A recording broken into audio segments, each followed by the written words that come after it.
যে বাংলাদেশ 1971 সালের আগে কিন্তু বাংলাদেশ ছিল না। 1947-এর আগে বাংলাদেশ ছিল ভারতে। 1971 সালে পূর্ব পাকিস্তান পশ্চিম পাকিস্তান স্বাধীনতার যুদ্ধ হলো এবং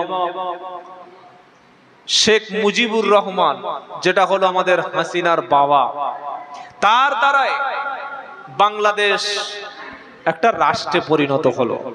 30 লক্ষ মানুষ শহীদ হয়েছিল, রক্ত দিয়েছিল। কিন্তু আমরা কি দেখতে পেলাম?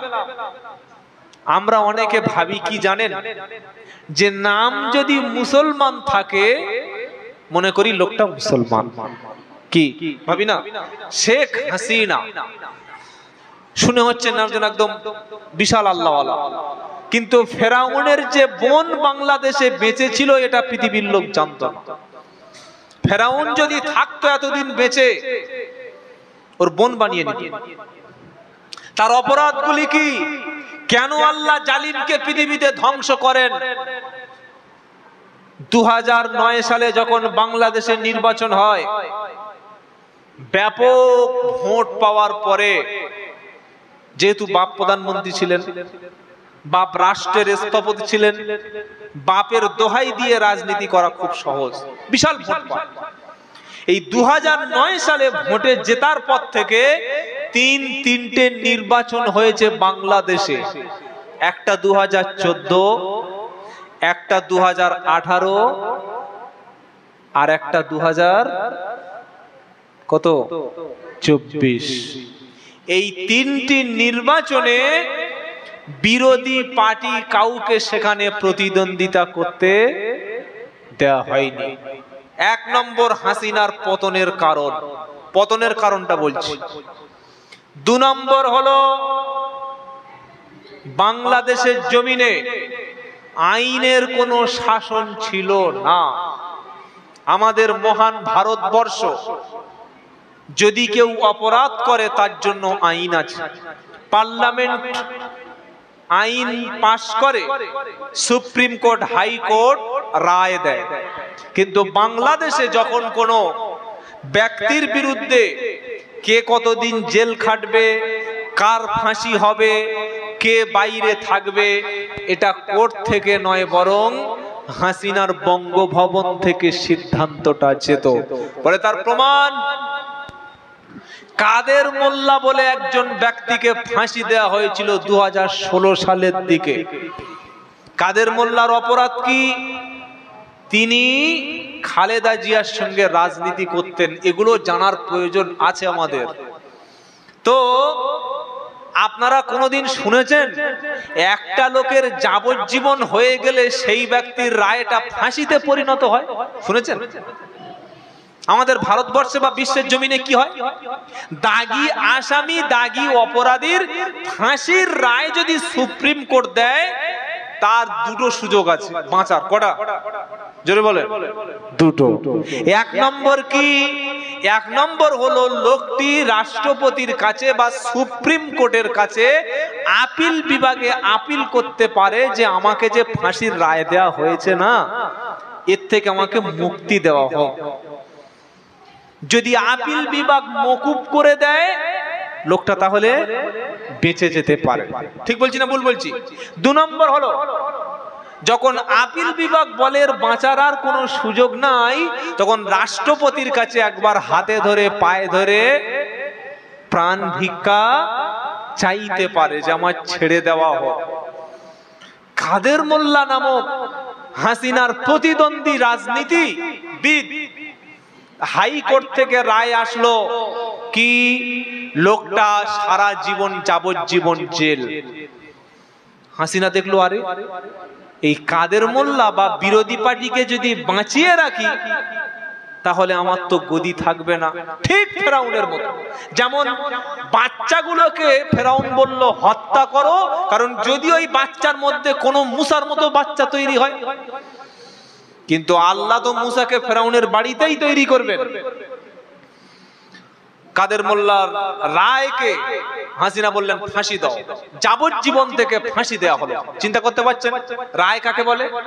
হাইকোর্ট সুপ্রিম কোর্টে রায় না, রায় হাসিনা দিত। 2 নম্বর তার স্বৈর শাসক, স্বৈরাচারের মাত্রা আরো বেড়ে গেল। 3 নম্বর অপরাধ কি? শুনে রাখেন তার অপরাধগুলো। কেন বিশ্বের জমিনে হাসিনার জন্য মানুষ ঘৃণা করে, কেন তার বিরুদ্ধে মানুষ প্রতিবাদ করছে বাংলাদেশের ছাত্ররা? 3 নম্বর হলো পশ্চিম বাংলার জমিনে আমরা যারা ওয়াজ নসিহত করি, জুমার দিন বক্তব্য করি, আমাদের বক্তব্যগুলো স্বাধীনভাবে করতে পারি। বাংলাদেশে কয়েক লক্ষ মসজিদ আছে, জুমার দিনে ইমাম সাহেব মসজিদে বক্তব্যের মধ্যে, খুতবার মধ্যে যদি হাসিনার একটা শব্দ তার বিরুদ্ধে বলতো, সাথে সাথেই শাস্তি, জেলখানা। মসজিদের খুতবা মনিটরিং হতো। 4 নম্বর হলো যত কোরআনের তাফসিরুল মাহফিল, সেখানে রাজনীতির কোনো শব্দ উচ্চারণ করা যাবে না। আমরা অনেক মুসলমান কি মনে করি জানেন? আমি প্রথমে বলেছি যে হুজুর, পীর সাহেব, পীরজাদা, আলেম, ওলামা এরা রাজনীতি করবে কেন? ধর্ম আলাদা, রাজনীতি আলাদা। এইটা আমাদের বুঝিয়েছে নাস্তিক মুরতাদেরা। কিন্তু ইসলাম রাজনীতি থেকে আলাদা নয়, সেটা বিশ্বনবী মদিনায় গিয়ে রাষ্ট্র প্রতিষ্ঠা করে ইসলাম প্রতিষ্ঠা করেছিলেন। বলুন সুবহানাল্লাহ।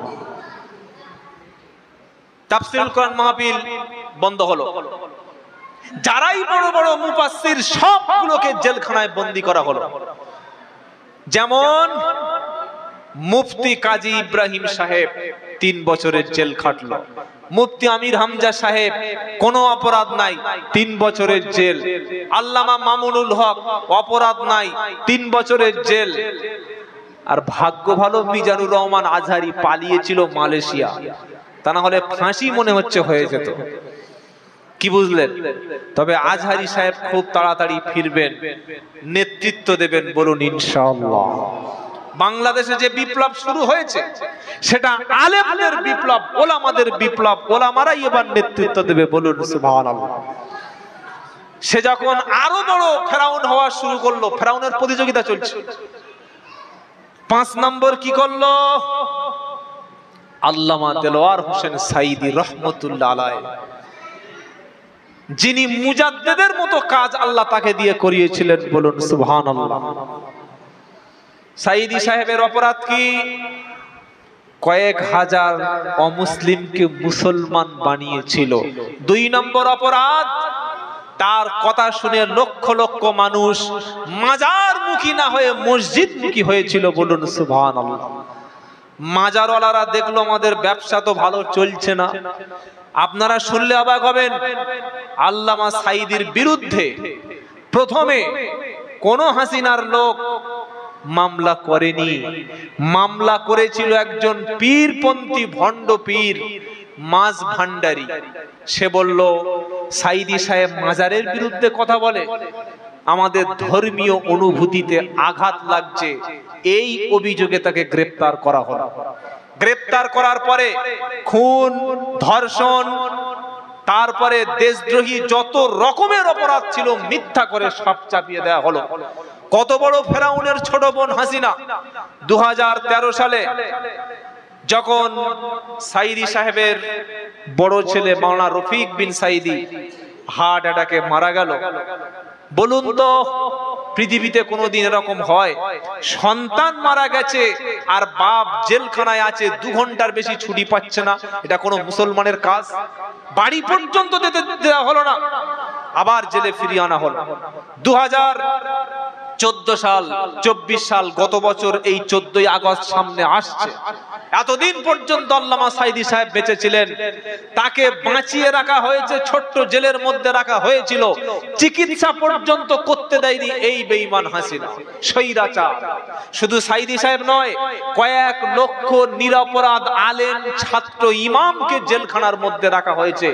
এমনকি ছোট্ট ছোট্ট ঘর, আয়না ঘর যাকে বলা হয়, দুনিয়ার কোনো আলো বাতাস পৌঁছায়নি, তার মধ্যে গ্রেফতার করে রাখা হয়েছিল। 2024 সালের 23 সালের 14ই আগস্ট সামনে যেদিন আসছে, সাইদি সাহেবকে বলা হলো অসুস্থ বলে জেলখানা থেকে তাকে মেডিকেল হসপিটালে নিয়ে 24 ঘন্টা আটকে রেখে এই বেঈমান স্বৈরা শাসক খুনি সন্তানদের সাথে মৃত্যুর সময় দেখা পর্যন্ত করতে দেয়নি। এত বড় বেঈমান। যেদিন সাইদি সাহেব শুনলাম পৃথিবী থেকে তিনি শহীদ হয়ে গেছেন, চলে গেছেন, সেদিনেই ভেবে নিয়েছি হাসিনার পতনের দিন কি শুরু হয়। যেদিন মুসা নবীকে হত্যা করার জন্য ফেরাউন অস্ত্র তুলেছিল, সেদিন ফেরাউনের মৃত্যুর সময় ঘনিয়ে এসেছিল। মনে রাখবেন, এই অপরাধগুলো বললাম। তারপরে আরেকটা অপরাধ হলো রাষ্ট্র ধর্ম ইসলামকে মুছে ফেলা। আরেকটা অপরাধ হলো পুলিশকে ব্যাপকভাবে গুলি করার অনুমতি দেওয়া। কেউ কিছু বললে গুলি করে দাও, কেউ কিছু বললে গুলি করে দাও। এত বড় খুনি। এই রকম অবস্থা চললো দেশের।